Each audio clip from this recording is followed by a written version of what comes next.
unfortunate, our token healthcare provider, but I know she can handle her own against the rest of the team here.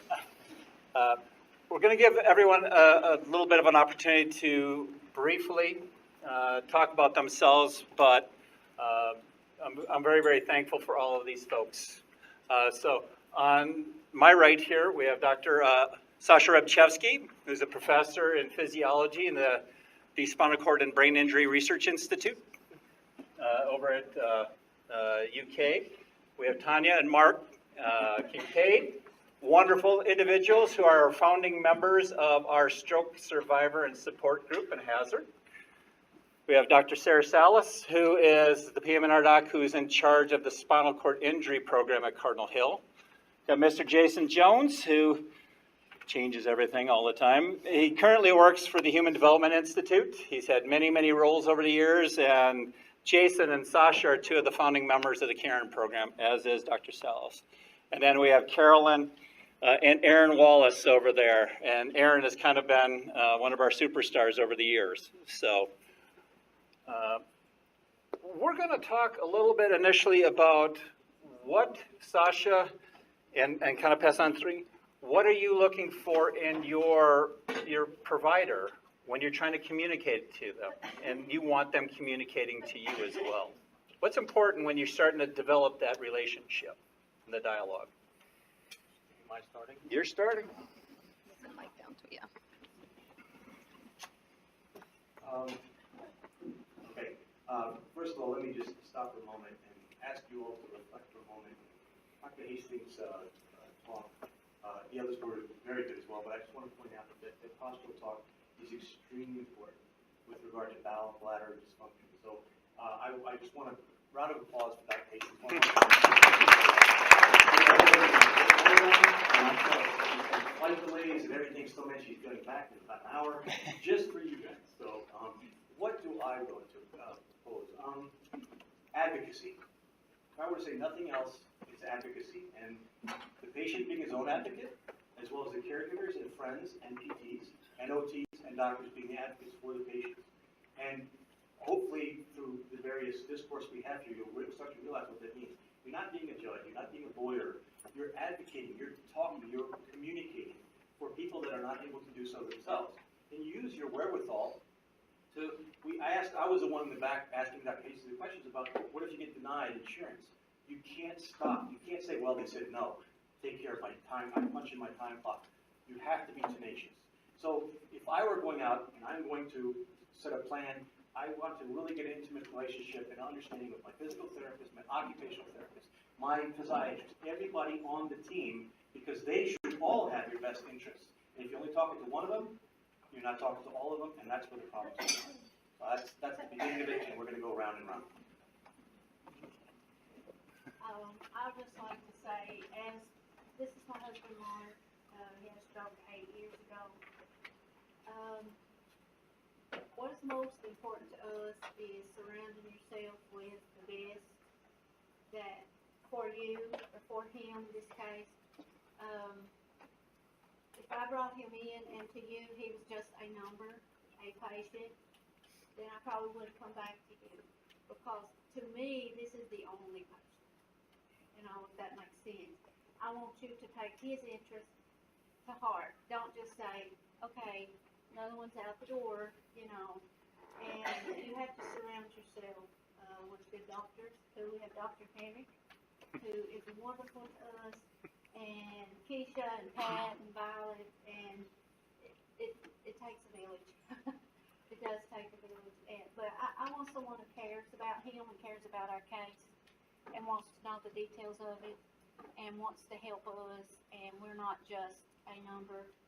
So we went through many doctors, different things, until we found the right ones who actually take his case and they research it and they try to find things that help us, and they work together to help us. So that's probably the most important to us.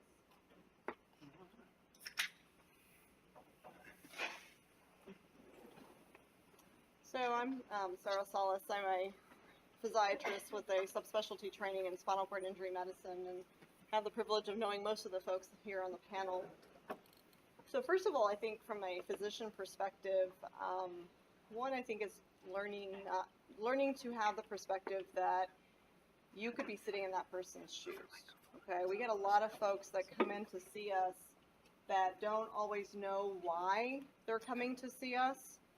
So I think starting with the what can I do to help you, and sometimes even with that question, people don't necessarily know what it is that we can help them with, and then we go through a description as what do I do as a physiatrist, or in the particular case of spinal cord injury, of what are the services perhaps that we can provide to them. I think one of the challenges that I face, and to, follow up with folks that have spoken before me, is that we're challenged with time. Patients are not numbers to us. However, we are challenged with the number of patients that we do have to all see in a daytime. There is only about 4 spinal cord injury medicine docs in this entire state, and we serve a particular purpose. I'd like to think we take sufficient time to be able to see our patients. What people don't, I think, sometimes appreciate is how much is being done on the back end in order to advocate for our patients. So for every patient that comes in to see me for, let's say, a wheelchair assessment, and then I move on to wheelchair seating clinic to have seen by our therapist, that collective process is hours of work on every individual's part, including the patient and the stakeholder. But then what flows from that is the denial letter that Dr. Hastings was talking about, or Sasha was mentioning. So I have a choice in that matter. I can say, it got denied, sorry for your luck, I'm not going to do anything more with that. Or I can take the time to reach out to an insurance company and have a discussion as to why a person needs that particular feature. And what's gotten more interesting recently is that they might not outright deny a chair, they might deny certain features of the chair. So again, it's back to my responsibility to sit there and say, what is the research evidence? What is it about this particular patient? Sometimes it's about showing them the obvious issue of, okay, if you spend the few $1,000s now, perhaps not only from a quality of life perspective are you doing something for an individual, but you are saving yourselves a lot of money by impacting somebody's future as far as not breaking bones, for example, or or preventing a pressure ulcer, which will cost you hundreds of thousands of dollars by just picking up the phone and having that conversation. Okay, there are times where people will just outright say, "I'm sorry, this does not meet our guidelines."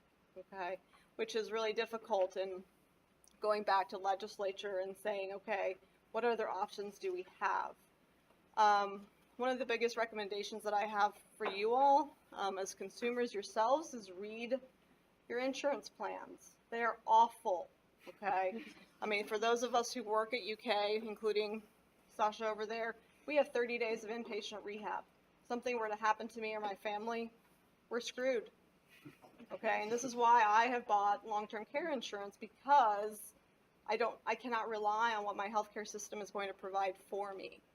All right, and it shouldn't have to be that way, but it's me knowing my own system to say, what kind of equipment can I get from you?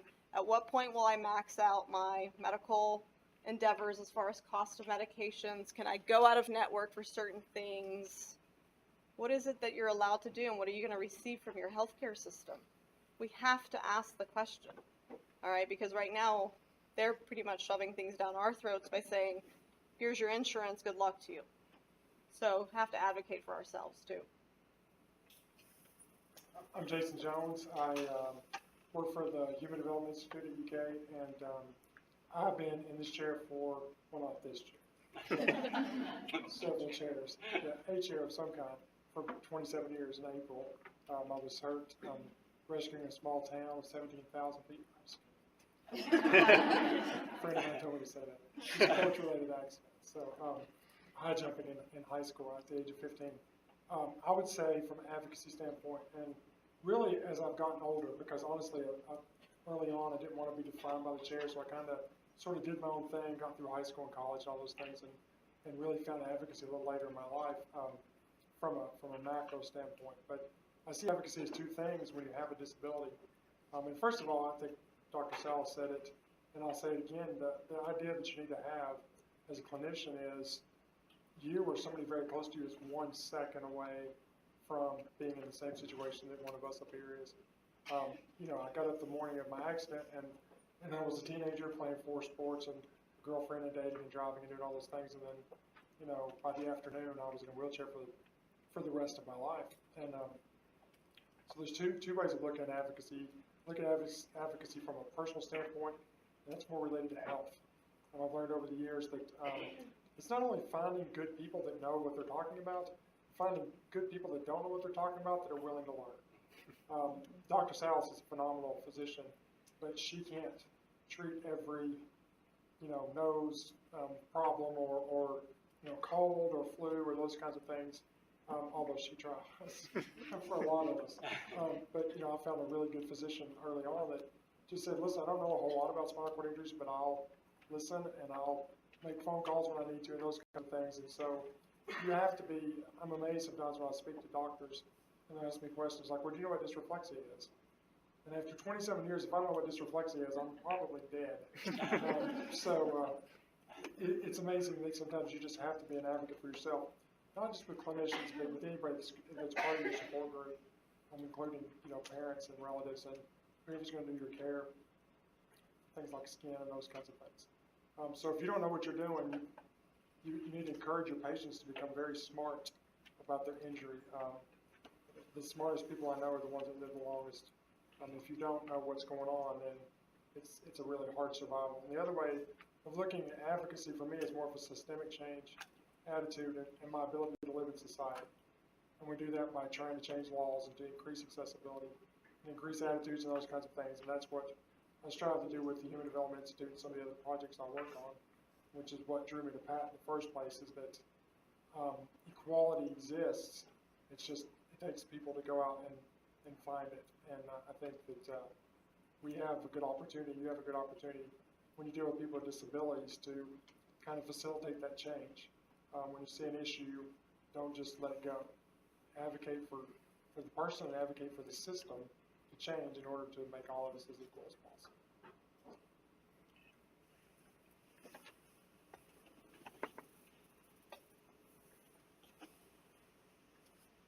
All right.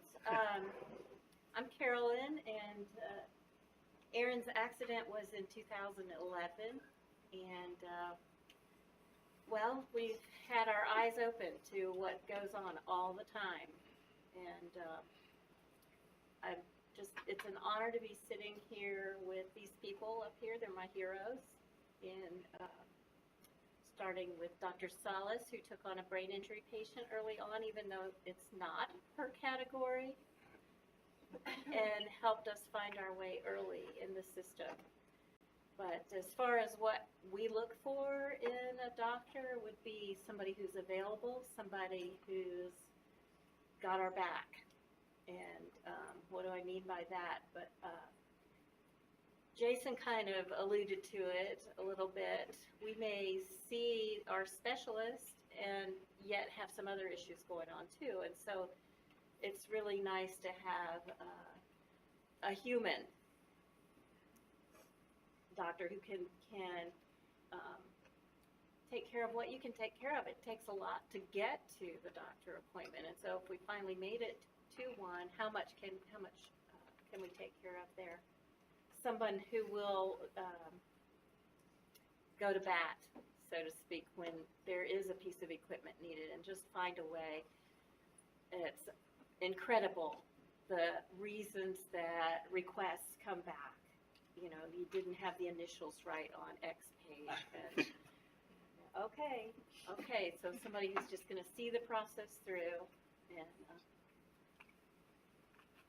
Aaron has some things he can say here about a specific, this device. So there's some preloaded things. Are you ready? I've been he's been, do you want to? Okay. No stage fright, come on. He doesn't have any, trust me. Right, Aaron? So, do you want to go straight to it, or you have something else you want to do first? You want to test it out a little bit? one. Want to hear a joke? That's what we Absolutely, went to. Aaron. Yeah. So which one? Which one here? What did the dirt say to the rain? What?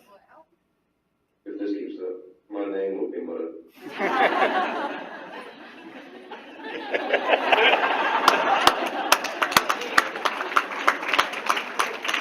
Can we get serious now? Why? Alright,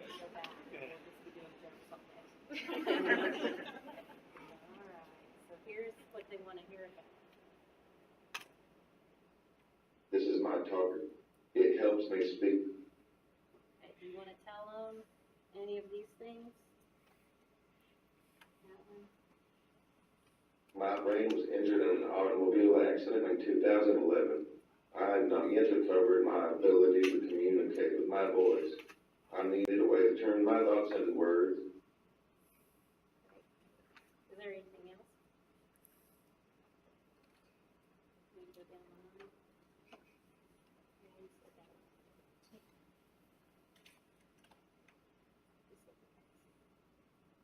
It took a lot of time and hard work to get this device.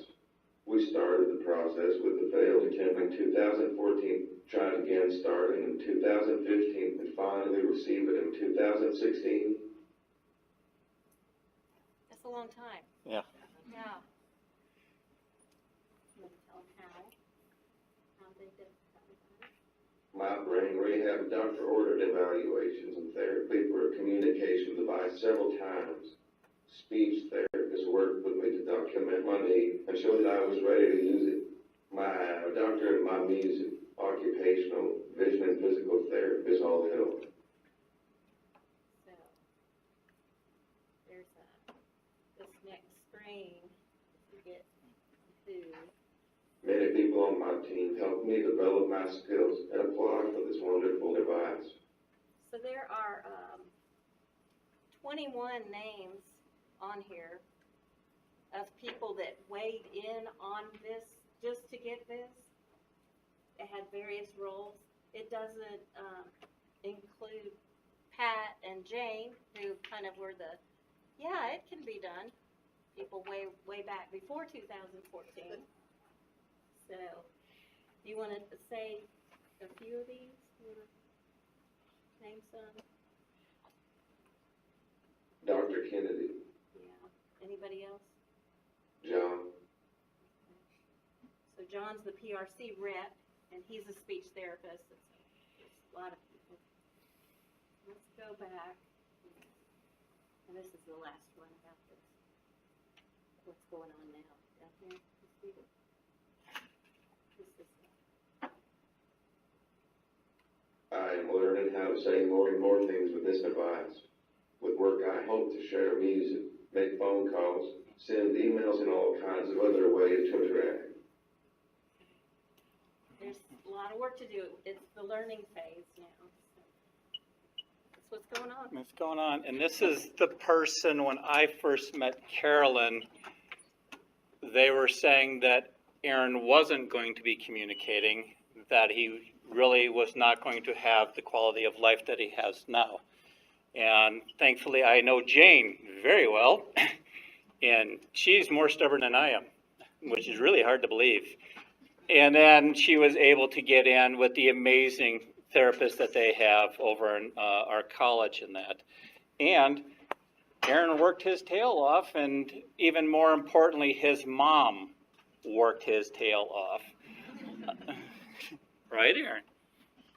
Yeah, he can answer yes and no questions whenever we get Okay, we'll get to there. that. But, Dr. Salas was on board Mhm. for that very early time where it just nothing was going on. And, you know, one of the questions we had was, what do we do in the meantime while we wait? Because there was a long time of waiting. And so I remember you said acupuncture and massage.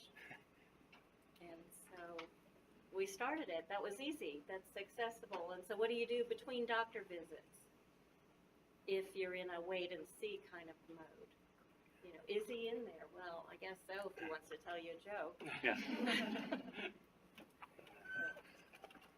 All right. Here's the scary part for this question here. Okay, can you give an example of when you've had not a good end result outcome when you were working with the system, the communication did not work correctly and it didn't work out for you? And can you give us the flip side of when the communication with your healthcare team has worked correctly and you've gotten what you needed? Sasha?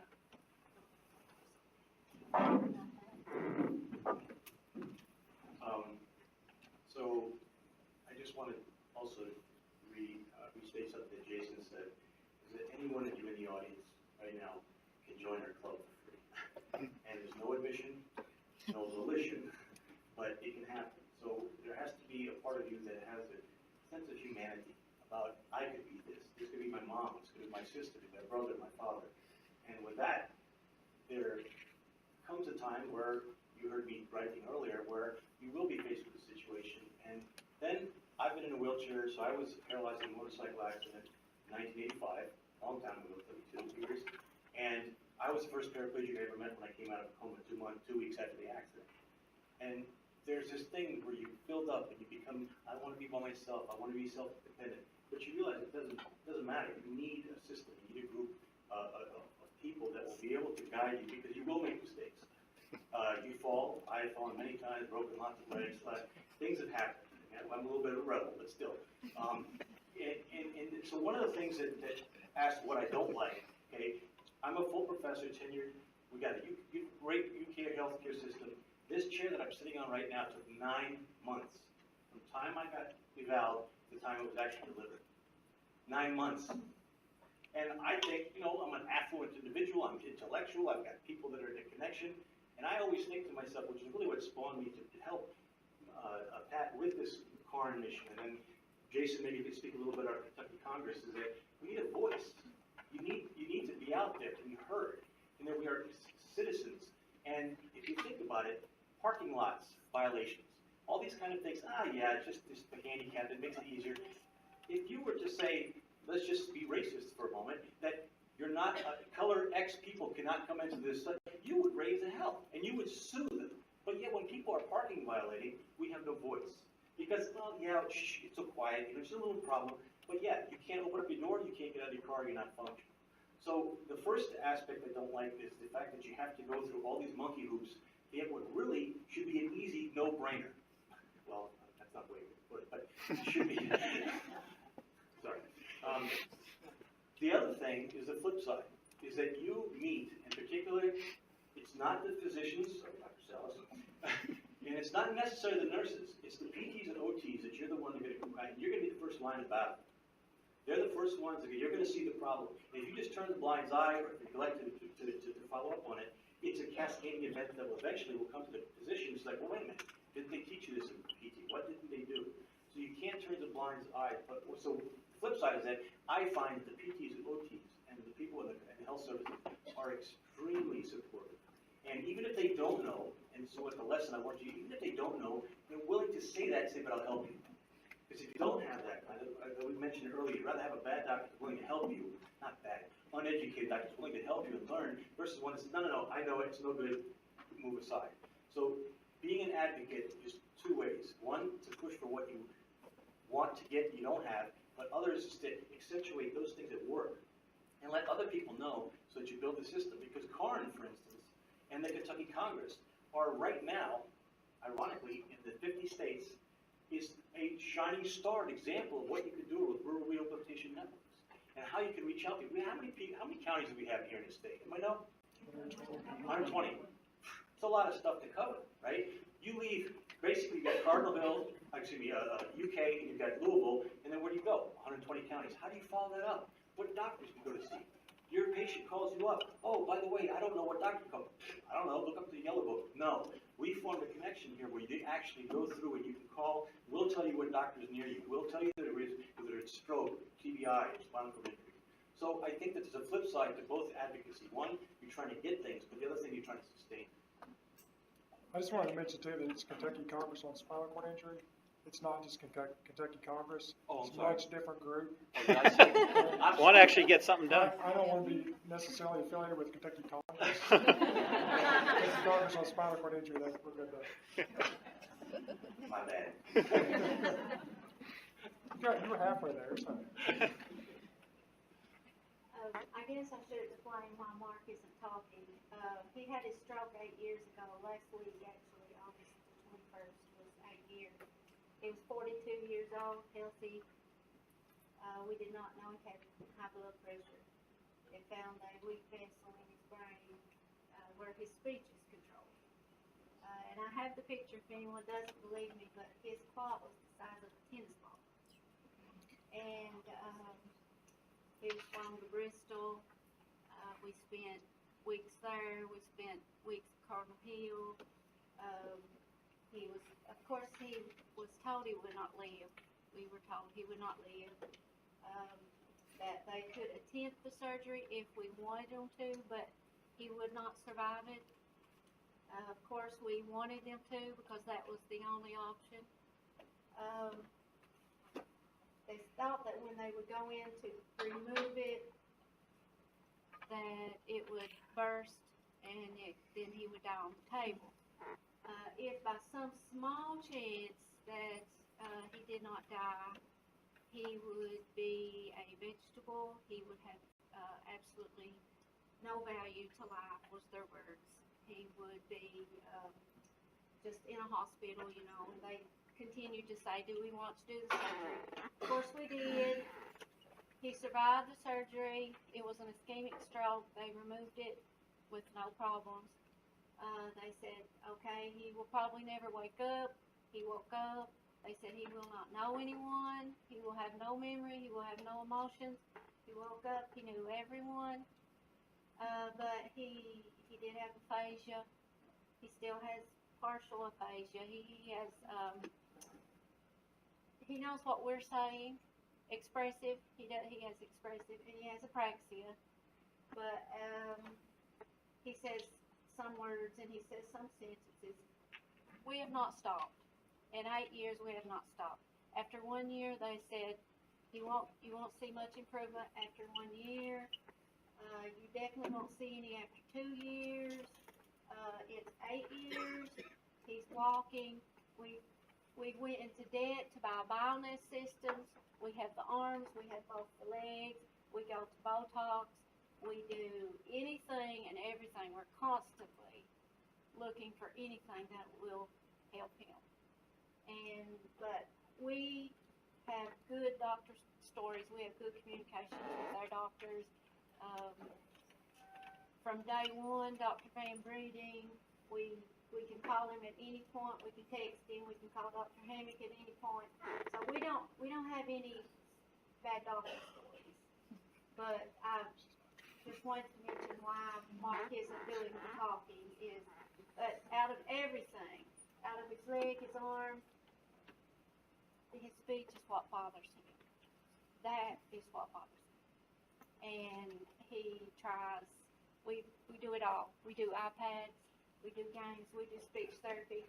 We still do therapy all year. If I have to pay out of my pocket, and I usually do, from about August on, we still do therapy. If I have to go farther in debt, that's fine, because this is about quality of life. And we love our therapist. We're very blessed. We're very blessed. I want to say too, is like a lot of times we do these panels and everything, by this point everybody looks like really sad. Like if you could see yourselves right now, you'd be like really depressed. So I just want to say that, you know, we get caught up a lot of times in what happened and kind of those kinds of things, but I'm very proud of my life. I'm very proud. I have a wife and 2 kids. This always scares Pat because we always end up talking about sex, so we won't talk about it. Unless you want to. That's another year. Yeah, I have to do that just to make Pat blush a little bit, but just to say my kids are not adopted, that's what See, now you look better. All right, I'll let you go, so I made them happy, then. You go ahead. Okay. I guess what I would say is that there's one of the things that we have to fight is the right to have services, and there seems to be a tendency to, when you present a complex situation, all the difficulties of insurance and whatnot, and then is it prognosis? You know what they're talking about the first year's most improvement, blah, blah, blah, all that. So you're up against quite a bit, and there have been times along the way where people have said things that are kind of like exit strategies of, well, we can't help you anymore. And so for them, it's check mark and see the next patient, the next client. But for us, we're still here. So what are we going to do? And there's been those times where we've been kind of dismissed, discharged, we have to have our own plan. But then there have also been times when there are people that are, how can we help you get into a better groove?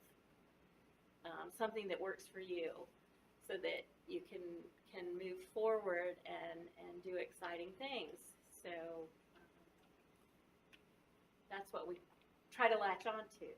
So Aaron has a pretty busy life, and if there's a chance you can see some of the things he's into. The music therapy, for instance, has led to a lot of good times. Pat was telling you about the birthday gig over there at the atrium of the UK hospital with that chief of surgery, and we've gotten together with him another time as well, and dancing. And so the guy that was sent home not going to do much of anything. He has ridden horses. We've got a pool at the house. And just a couple days ago, his buddy asked him to be best man at his wedding. And so we've got good things going on. And that's what it's all about, isn't it? Empowering people. Whereas the system might say, there's nothing more we can do. Well, look for it then. Look harder. I don't know. Help find a way to have a good life.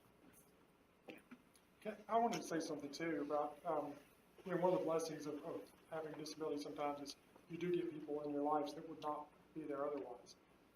And people that are there, not just because they want to help you, but they're kind of drawn to the idea of making your quality of life better, and that is a blessing. And also that me and Sasha go back and forth on this because we play good cop and bad cop all the time. And you can guess which one I am. I'm not sure about Sasha. But when you're trying to affect change, you see now, and it's on the news every day about fighting and different sides and who believes what and the anger and stuff that's involved in it. And I've found over the years, 99% of the time, people want to do the right thing. 99% of the time, people that don't do the right thing just don't know that it's the right thing. If you have a business that you can't get into, a lot of times it's because the business owner doesn't know that it's not accessible until someone says. Does anybody know when you have an accessible parking spot, what those lines are on both sides of the parking spot? Because in my world, people don't know because they park it. And the biggest violators are people who have a spinal cord or have disabilities in the first place. They think, oh, well, since I have a disability, I can park anywhere in this 16 feet, which is not true because if I'm on the other side of that spot, I can't put my lift down and get out of my van. And there's plenty of people, and some on this panel, that drive themselves. If they can't get out of their car, not only, I'm lucky enough somebody can move my car for me. But other people that use hand controls, they're done, they're stuck. See people stuck in snow, people stuck in bad weather, 95 degrees outside and sweating like. So I try to affect change by being a more of a catch flies with honey kind of person. And then there's a time to fight. And finding that balance is tough. One thing that I always say when Christina Espinosa is in the back of the room, when we do presentations on disability awareness, and as clinicians, this is a great thing to remember. Your ability to influence another person is directly related to how they feel about themselves in your presence. So what kind of empowerment are you giving to someone when they're with you? Are you treating them like they're just a patient and you know more than they do? Or are you coming along for the ride and being part of the journey and helping direct when you can and helping push when you need to? Those are the big things that you can do as a clinician. If somebody feels like you're on their team, they're going to do a lot more for you and a lot more for themselves. And I think I'll as a provider, close out with, again, we are also blessed with the patients and families that we get to care for. It really is a two-way street because we learn so much. And honestly, to be a good provider of any sort, you have to stop and listen and understand where they're coming from. Again, there's so many different biases that we walk into a room with oftentimes, and you really have to stop yourself. And, you might be having a bad day. Who knows what's going on in your life that you're dealing with. But again, the patient and their family needs you at that moment, and you have to be able to make that connection with them. And if you can't make that connection, that's okay. There are people that you will not be able to help. There are people that you cannot connect with enough, and you will not see eye to eye. And when you don't see eye to eye, you are not helping each other. And it's okay to say, look, I can't do this for you. However, I will find you somebody else who can or has the expertise. All right, because to pretend that I could take care of every spinal cord problem, I'd be lying to you. Okay, and I have my set of mentors and other people that I go to, and my therapy teams, and whoever I've have had the honor of learning through the years, to be able to go and have a conversation and say, this is the scenario, what do you think? Again, I don't have all the knowledge. And and a point to Carolyn and Aaron, again, I had the privilege of meeting them right after, I think you had gotten out of Pathways years ago.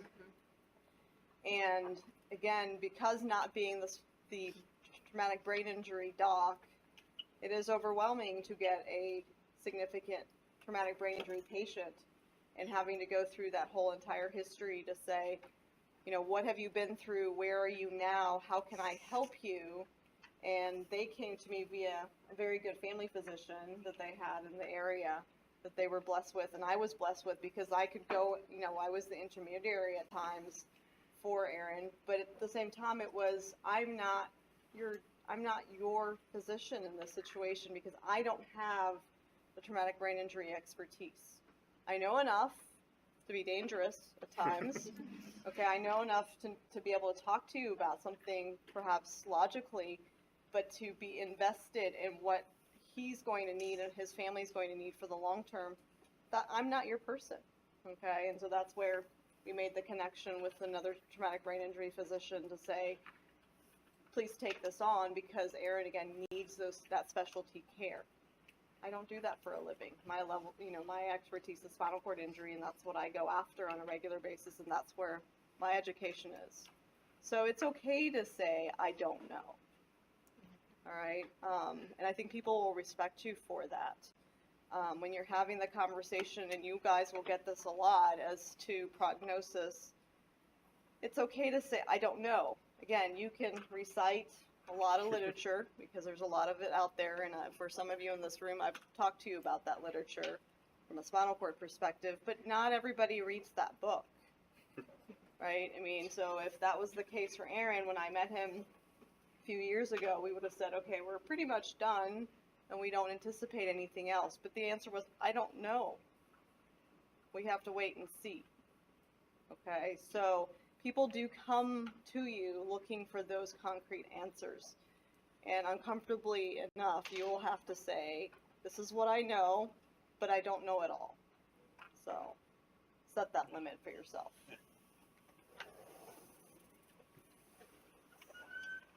Those are the magic words right there. As we were looking for help, looking for a way out, it was the experts who would say, I don't know, that were the ones that actually ended up helping us the most. And I think part of it is that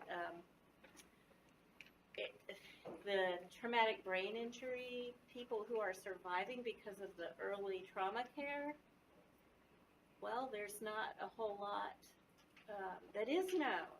And then the whole neuroplasticity, the new things that are being, that we're becoming aware of.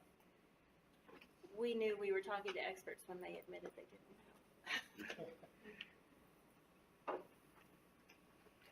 Okay, last round, if there's anything, last words you'd like to impart on all of these wise individuals. Because they will know their condition better than we will ever know. These are some of the best teachers I have ever had in my life, are the people at this table here. So please listen to what they're saying here. Except for Mark. He's I don't really know how to close this up. I will see many of you in a couple weeks, and I'll be teaching some of the BT students, so we'll get to talk a little bit more. I just want to, I guess, stop by just saying that none of this would be, when I say none of this meeting here wouldn't be possible if Dr. Kissman years ago, didn't start going out to Hazard and seeing Violet, going out to all these places, and all these Pike County, and all these, he said, Sasha, let's go. I'm like, why? Where are we going? And then I said, hey, I'd like to see where Hazard is. I thought Dukes of Hazard, I never did. and we used to make it a trek, and for a while we were like, what are we doing? What is this going to ever turn out to? Well, I got to push Dr. Kitzman has proposed a Neuroscience Rehab Institute out in Hazard. Now, I'm not going to spoil the punch. I know that that's not yet developed, but that's something that spawned from a friendship, for passion for us, and me being an advocate of self-advocacy, and this individual being, not self, but for other people. And it blossomed because once people heard about, even through Carol's example, heard that there was an organization such as this that existed, they flocked to us. And then we turned to stroke survivors. We turned to GBI. We just branched out the field because, when you're thrown into this club, it's a disabled club, there's no registration fee, it's lifetime guarantee, and you want to be able to have a network of people that you constantly go back to, which is what we do. Every time we have one of these meetings, like a reunion, we have our advocacy groups every now and then in Lexington and other places, but coming here and then seeing you all, who are the people we're handing the batons off to, is really, for us, at least myself personally, very, very impactful. And thank you all for attending. I'd just like to brag on the stroke support group. I'll never forget one of the first conversations I had with Keisha, our navigator, is we were on the telephone and I said, it was about 7 years into the stroke then, and I said, for 7 years, I have carried this, every day I'm researching, I'm finding new things, I'm trying to be strong, and sometimes I just feel like I need a hand, and I need help. And she said, let me be your advocate. She said, you rest, let me take over for a while. And she did. I rested, she became my voice. I said, I'm Mark's voice, and I have been. And she said, you rest, let me be his voice. And she did, and she continues to do so. So I highly recommend the stroke support group to your patients and your family, whoever needs it. It is as important to caregivers as it is to stroke patients. But I really appreciate her and Patrick's group, and I highly recommend them.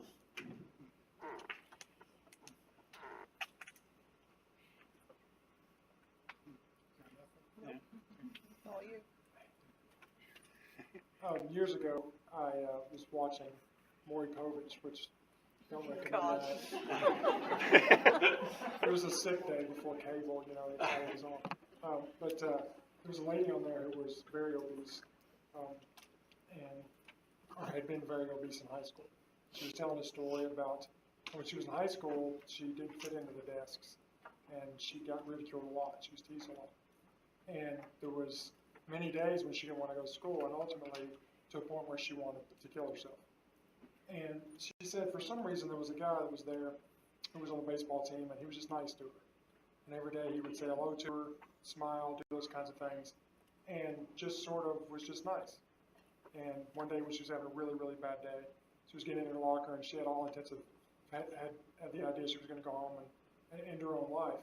And this guy was about 3 lockers down from her, and he looks at her, and he comes over and says, "Hey, you doing okay today?" And she said, "Yeah." He's like, "All right, well, you just look like you were kind of down, so I just wanted to see if you're okay. You know, have a good day."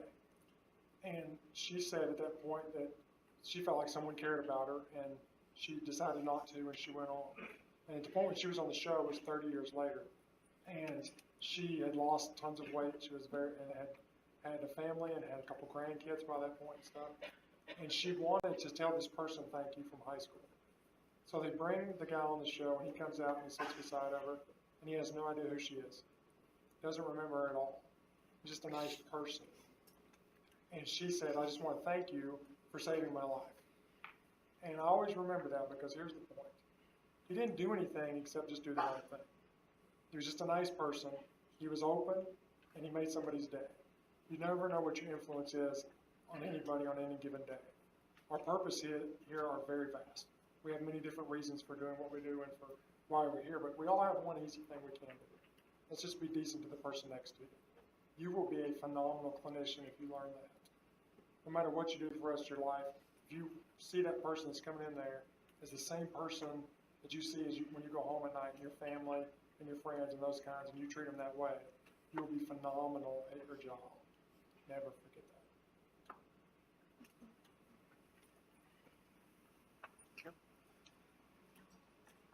Let's see.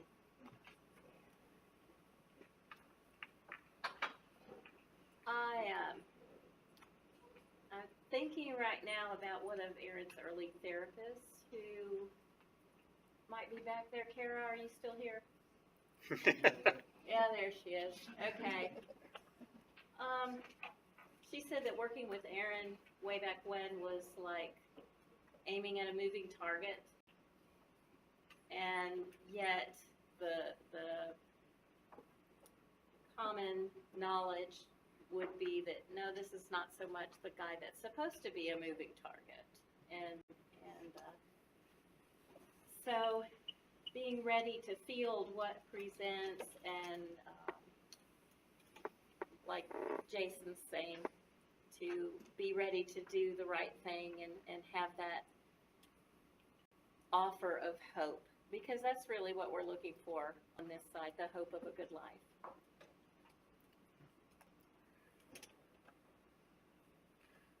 Anything else to add?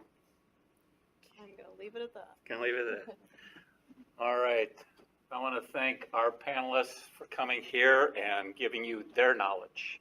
And it's knowledge we can't even pay for. So let's thank them very much.